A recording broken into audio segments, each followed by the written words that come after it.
Dans cette vidéo, nous allons nous intéresser au branchement en assembleur.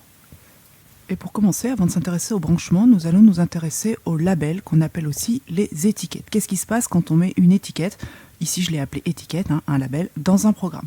Mon programme, le principe ici, c'est de ranger tout simplement la valeur 2 dans le registre 0, d'additionner ensuite cette valeur, d'ajouter 1, de la ranger dans le registre R1 et d'augmenter le registre R1 de 1. Si on regarde le déroulement de ce programme, on peut voir qu'il s'est déroulé comme s'il n'y avait pas l'étiquette, comme s'il n'y avait pas le label. Votre programme va continuer qu'il rencontre une étiquette ou non. Et ça va être important pour la suite dans les branchements.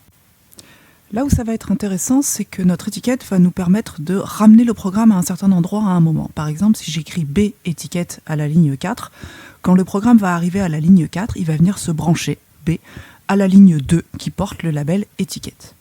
Donc là, si on regarde bien, j'ai toujours le même début de programme, le 2 dans le registre R0, j'augmente ensuite cette valeur de 1 que je range dans le registre R1, ensuite j'ajoute 1 à R1, je rencontre le branchement étiquette et je reviens sur la ligne 2, je vais donc réexécuter la ligne 3.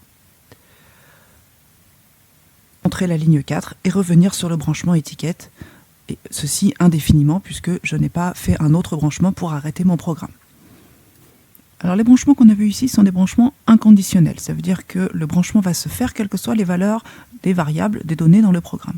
Maintenant on va voir les branchements conditionnels. Ici j'ai ajouté une ligne de comparaison, donc je mets 2 dans le registre 0 et je compare le registre 0 à la valeur 5. BEQ, ça veut dire je branche si les deux valeurs de la comparaison de la ligne 1 sont égales. Donc si R0 vaut 5, dans ce cas-là je branche au label fin. R0 ici vaut 2, pas 5, donc je ne branche pas au label fin, je fais donc la suite du programme, à savoir ajouter 1 au registre R0. Il ne faut pas oublier que si on rencontre le label, il ne se passe rien d'autre, donc le programme s'arrête après. Il ne va pas continuer de boucler, il ne va pas revenir sur la comparaison.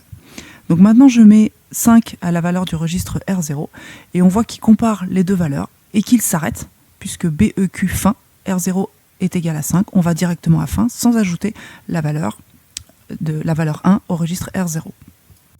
Donc dans l'exemple qu'on vient de voir, on utilisait le mot-clé BEQ si les valeurs de la comparaison étaient égales. Donc BEQ, on rejoint l'étiquette du label si les deux valeurs sont égales. On peut utiliser le terme BNE pour des valeurs qui vont être différentes, branchement, note égale.